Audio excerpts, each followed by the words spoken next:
اعوذ باللہ من الشیطان الرجیم، بسم اللہ الرحمن الرحیم۔ سورہ بقرہ آیت نمبر 208 ترجمہ۔ اے لوگو جو ایمان لائے ہو، تم اسلام میں پورے داخل ہو جاؤ اور شیطان کے قدموں کی پیروی نہ کرو، بے شک وہ تمہارا کھلا دشمن ہے۔ تفسیر۔ یا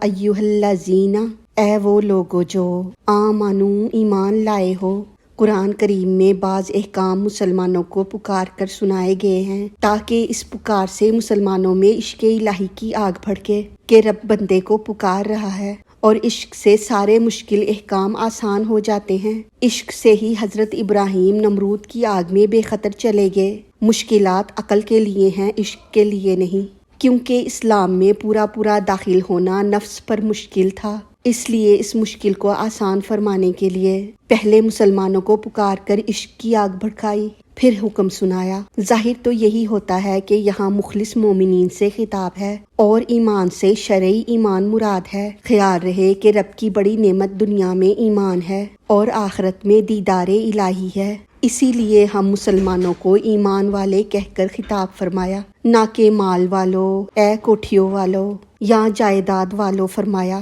بلکہ فرمایا اے ایمان والو۔ یہ بھی ہو سکتا ہے کہ اس سے منافقین مراد ہوں اور ایمان سے ان کا زبانی اسلام مراد ہو، یا ہو سکتا ہے کہ اس سے سارے انسانوں سے خطاب ہو اور ایمان سے میثاق والا ایمان مراد ہو جو تمام روحوں کے بلا کہنے سے حاصل ہوا تھا، یعنی اے وہ لوگو جو قرآن پاک پر حقیقی ایمان لا چکے ہو، یا اے وہ منافقو جو زبان سے ایمان کا دعویٰ کر چکے ہو۔ ادخلو، تم داخل ہو جاؤ، فی السلم، اسلام میں۔ داخل ہونے سے یا تو دین میں آ جانا مراد ہے یا اس پر قائم رہنا، اور اسلام کے معنی ہے راضی ہونا، مطمئن ہونا، صلح کرنا، جنگ چھوڑ دینا اور اطاعت اور فرما برداری کرنا، کیونکہ مسلمان رب کے حکم پر راضی ہوتا ہے، رب کی مخالفت سے علیحدہ ہوتا ہے اور رب کا فرما بردار ہوتا ہے۔ کافہ، پورے، یعنی تم سب اسلام میں داخل ہو جاؤ، یا پورے اسلام میں آ جاؤ،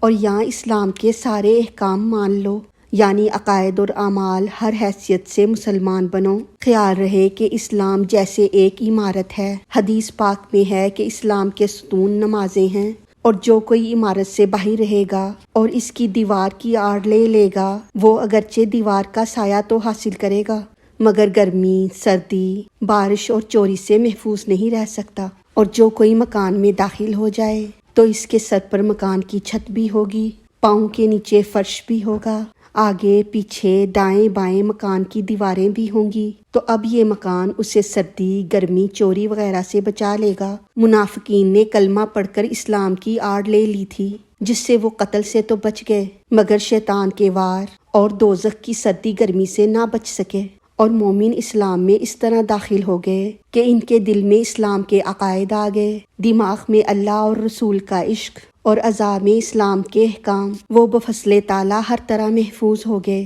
اس لیے ارشاد ہوا کہ اسلام میں پورے داخل ہو جاؤ۔ پچھلی آیت میں 2 طرح کے لوگوں کا ذکر ہوا تھا، ایک وہ لوگ جو اپنی مرضی سے زندگی گزارنا چاہتے ہیں، دوسرے وہ لوگ جو اللہ کے احکام کے مطابق زندگی گزارتے ہیں۔ اس آیت میں مسلمانوں کو حکم دیا جا رہا ہے کہ جو لوگ اللہ پر ایمان رکھتے ہیں اور اللہ کے دین پر یقین رکھتے ہیں، اللہ کے نبی صلی اللہ علیہ وآلہ وسلم پر یقین رکھتے ہیں، ان سے فرمایا جا رہا ہے کہ اے ایمان والو، سارے کے سارے اسلام میں داخل ہو جاؤ۔ ایسا نہ کرو کہ کچھ اسلام کے اندر چلے گئے اور کوئی حصہ اسلام کے باہر رہ گیا۔ اسلام کا مطلب یہ ہے کہ بندہ کلی طور پر اسلام میں داخل ہو جائے، اپنی ساری سوچیں، اپنے سارے اختیارات، اپنی ساری پسند و ناپسند اللہ اور حضور صلی اللہ علیہ وآلہ وسلم کے حکم کے آگے قربان کر دے۔ یہ نہیں کہ بندہ سمجھے میں نماز پڑھتا ہوں، زکوٰۃ دیتا ہوں اور روزے رکھتا ہوں، اگر زندگی کی چھوٹی باتوں میں اپنی مرضی کر لوں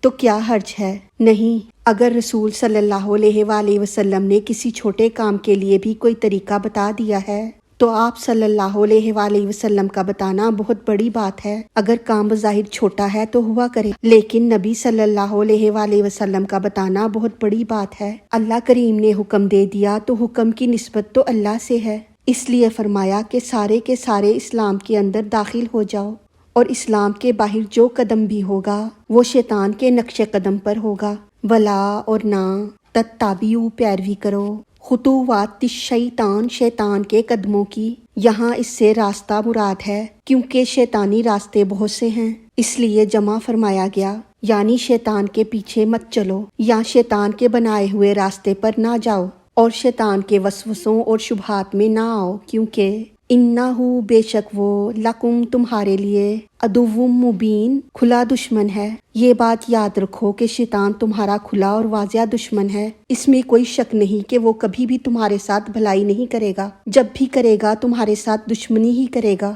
اور تمہارا نقصان ہی کرے گا، کہ تمہارے والد آدم علیہ السلام کی بھی مخالفت کر چکا ہے اور اب بھی تمہارے پیچھے پڑا ہے۔ خیال رہے کہ شیطان انسانوں خاص کر مسلمانوں کا دشمن ہے، کہ وہ انہی کی بدولت جنت سے نکالا گیا۔ نیز چور بھی بڑے گھر میں ہی جاتا ہے۔ مسلمانوں کے دل کیونکہ نور ایمانی سے بھرے ہوئے ہیں، اس لیے اسے انہی کی زیادہ فکر ہے۔ اب اس آیت کا خلاصہ اس طرح ہے کہ اے مسلمانوں، دو رنگی سے بچو اور اسلام میں ظاہر اور باطن پورے طور سے داخل ہو جاؤ، مضبوط مسلمان بنو اور راہ حق کو چھوڑ کر شیطانی راستے اختیار نہ کرو اور نہ شیطان کے قدموں پر چلو، کیونکہ وہ صرف تمہارا کھلا دشمن ہے، کیونکہ وہ تمہاری وجہ سے ذلیل ہوا تھا، جنت سے نکالا گیا تھا، اب وہ تمہیں بھی جنت سے دور رکھنا اور ذلیل کرنا چاہتا ہے، کیونکہ دولت ایمان تمہارے پاس ہے جس کی وجہ سے وہ طاق میں ہے، اس لیے اس سے خبردار رہو۔ اللہ تعالی ہماری غلطیوں کو معاف فرما کر ہمارا پڑھنا سننا اپنی بارگاہ میں قبول فرمائے،